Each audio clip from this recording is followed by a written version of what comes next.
Akala ko palitaw.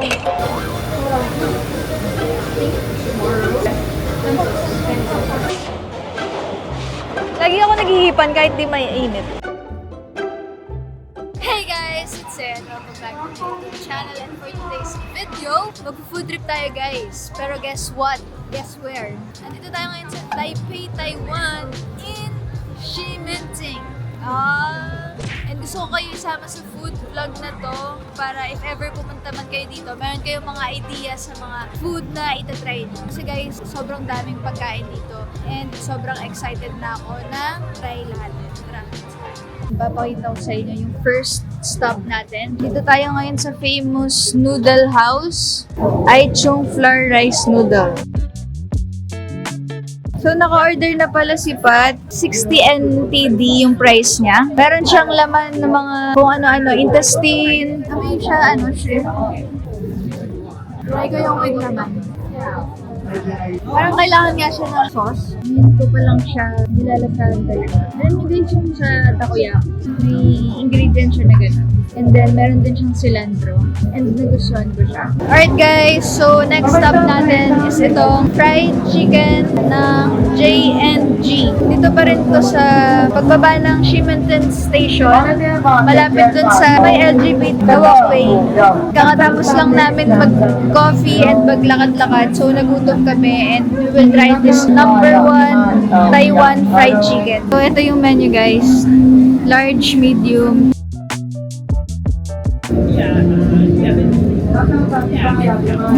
Sobrang lambot ng chicken. Flavorful siya. Matamis, maalat, may konting spicy. Feeling ko mas masarap siya if merong sausawan. Pero okay na. Ito yung tsura niya. Parang siyang fishball guys. This is not what I expected. Akala ko shrimp. Ito mas worth it to bilet. Kung na kayo ma-curious dun sa color black, malasa siya pero nakukulangan ako. Mas masarap pa yung nakakain ko sa Philippines na Serenity. Hindi siya sponsored guys. Masarap lang talaga. Okay guys, so let's try this Xiaolongbao. For 120, meron ka na 8 pieces. Kung di nyo natatanong, super fan talaga ako ng Xiaolongbao. Ito na yung Xiaolongbao. Guys, sobrang sarap ng soup sa loob. Sobrang sarap. Naghahanap ako kanina ng ginger. I think hinalo na nila yun sa loob. Try nyo to guys. Mas masarap pa doon sa Din Tai Fung, promise. Another day in Taiwan. So, nandito kami ngayon sa Taipei 101 Tower. Ito try ko yung coffee dito sa Simple Cafe. So, yung order namin for takeaway lang since nagpa-reserve kami sa Din Tai Fung. Kasi gusto ko matry yung Din Tai Fung dito sa Taiwan. Okay guys, so nandito na yung order ko. Hot cappuccino for 180 NTD. Sobrang liit niya lang guys. Hindi na nakaliit. Pero okay na. At least meron tayong magandang view. Taste with the view. Sobrang nagugustuhan ko yung beans dito sa Taiwan. Kasi sobrang smooth lang talaga. Ito yung second coffee ko sa Taiwan. You should try guys. Tapos may free view pa kayo. Bumalik na kami dito ngayon sa Din Tai Fung. Almost 2 hours na kami nag-wait. Bibigay kasi sila ng waiting time doon Hindi accurate yung binibigay nila na waiting time. Magpalist kayo, tapos ikot-ikot muna kayo. Alarm lang kayo para makabalik kayo agad. Okay guys, it's here! So this is pork Xiaolongbao. This is pork spare ribs. Eto, let's eat it na kasi habang mainit, mas masarap siya. Shrimp and pork chili wonton. Okay guys, let's taste test. Same pa din siya sa Philippines. Usually, mas masarap dito kasi ito siya originated Tapos meron silang free na hot tea. Order ko sana yung usual order namin sa Philippines. Kaso, nagulat ako, iba yung menu nila dito. Wala silang 3-cup chicken. Try natin guys. Masarap siya guys, pero hindi ko siya makompare kasi nakalimutan ko na yung lasa ng fried rice na to sa Philippines. Pero masarap siya. Try natin to spare ribs. Cold appetizer siya, pero feeling ko mas masarap siya if mainit. Let's try. For me guys, Mas masarap yung dito kaysa dun sa atin. Pero masarap din yung sa atin ha. Worth it pa rin naman yung pila. Gusto nyo rin i-try yung wala sa menu natin sa Philippines. Try nyo dito. Madami silang flavor ng Xiaolong Bao. Sa atin kasi medyo limited lang. Tsaka yung mga dessert. Madami silang dessert. Alright guys, so nandito kami ngayon sa Raho Night Market. Dito tayo ngayon magpo-food trip. So, papakita ko muna sa inyo yung place before we start. Para siyang Chinatown. Ang una kong nakita na gusto ko i-try, I'll get one. Masarap siya guys, pero parang tamis niya. Parang masarap. Mochi pala to. Akala ko palitaw. Thank you. Mochi. Let's go. May pagkalasa siyang peanut, pero ang sarap. For only 50 NTD. Sugar and sesame inside, tapos peanut outside. So let's try this beef cube. So dito lang kami sa 200. Ito na yung beef natin. And let's try it. Malambot siya guys na medyo may pagka-chewy. Tapos lasang-lasa mo yung smoky flavor niya. Sarap siya. Guys, ang sarap nito. Kanin na lang yung kulang. Last but not the least, bibili tayo ng drink. Malapit siya dito sa entrance. Curious ako dito kung ano to. What is that? Comment down below. Okay guys, so nandito na yung strawberry smoothie with chia. I love it. Okay guys, another day in Taiwan. So we're here in Jiufen, guys. Dito tayo sa province nila.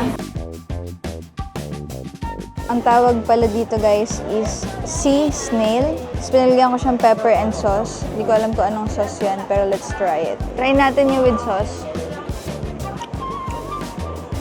Try natin yung without sauce.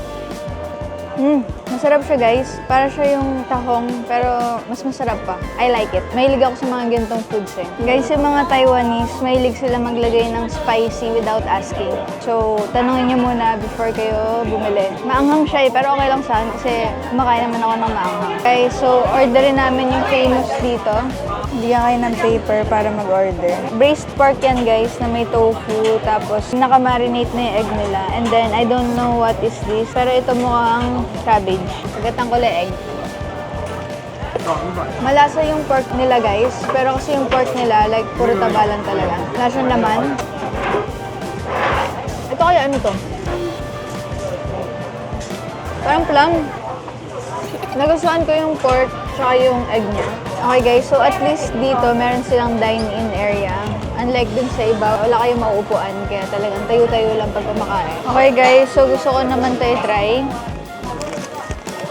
Medyo flaky siya guys. Parang siyang croissant. Medyo hindi ko malasahan yung pagka-cheese niya. Pero okay na siya guys, kasi ako mahilig talaga ako sa mga ganitong bread. Okay, let's try this. Sobrang famous to guys dito sa Taiwan. Ayan, sinishave nila. Yung parang peanut brittle. Okay guys, let's try. Subukan muna natin yung walang cilantro. Tapos mamaya magpapalagay ako. Ano siya? Lumpia wrapper na may taro ice cream and then shaved peanut brittle. So let's try it. Vegan food siya. Masarap na siya without, pero let's try it. Can I put cilantro a little? Let's try it with cilantro.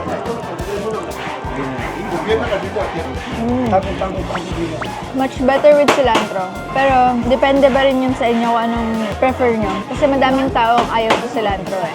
I like it guys. Must try. Very famous to dito sa Taiwan. Guys, kapag bumili kayo dito, ang galing. Kasi kapag nagbayad ka, ikaw din kukuha ng sarili mong change para hindi niya nahawakan. Kasi siya yung nag-roll nung ice cream roll. Sobrang unique. Okay guys, so we're back here in Shimenteng. Unang-una pa lang pagpunta namin dito, gusto na namin i-try dito yung boba nila and yung fried chicken. Kasi sobrang daming pila. So ngayon late na and iti-take advantage natin to kasi wala na masyadong pila. Fresh ginagawa yung boba guys. This is the Taiwanese fried chicken. Okay guys, moment of truth. Malambot yung chicken nila guys. Sobrang tender. Sobrang juicy din. Gusto ko yung seasoning nila dito guys. Tapos pinili namin yung mild lang. Kasi yung spicy daw nila is maanghang talaga. Try natin yung boba. Sarap pala ng brown sugar. Hindi kasi ako mahilig na to eh. Yung combo na to is 220 NTD. So, sulit na rin guys. Pero yung chicken nila for sharing. Kasi hindi ko kaya ubusin yan. Ang sarap ng boba nila guys. Sa kakaiba, hindi siya yung usual boba na natutry ko. itatry namin tong very famous nilang breakfast place, Fuhang Soy Milk. So, sana worth it yung pila natin. So, take note guys, kung pupunta kayo dito. Mode of transportation talaga namin is train. Pero minsan nagbabus din kami. Depende sa pupuntahan. Google Maps is the key. Magta 30 minutes na kaming nakapila. Sinek ko ngayon kung gaano kahaba talaga yung pila. So, eto guys. Ganyan siya. So, nakapila kami doon sa malayo. So, nandito na tayo sa taas. Time check, it's 9:10. So, dito ginagawa, makikita nyo. So, medyo mahirap lang yung ordering system nila dito. Nakakalito lang. So, yung in-order namin is salted soy milk, cold soy milk, Chinese donut, charang, oven, signature thick bread with scrambled egg. So, try muna natin yung soy milk. Ginagawa nila guys, dinidip nila yung donut dito sa soy milk. Kain mo.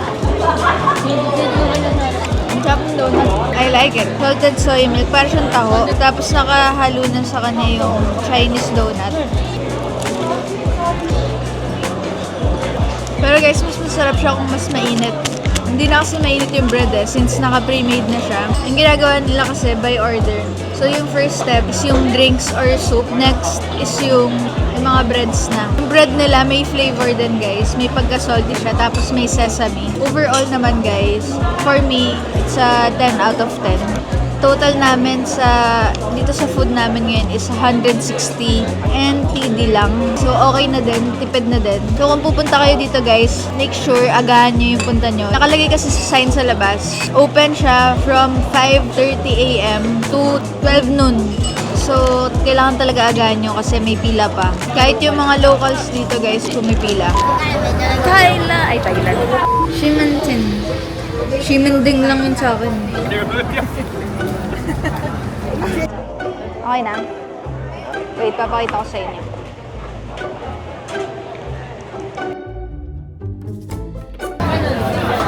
Ay, nabasa. Na-play na? Basta naka-red, naka-play na. Okay, go.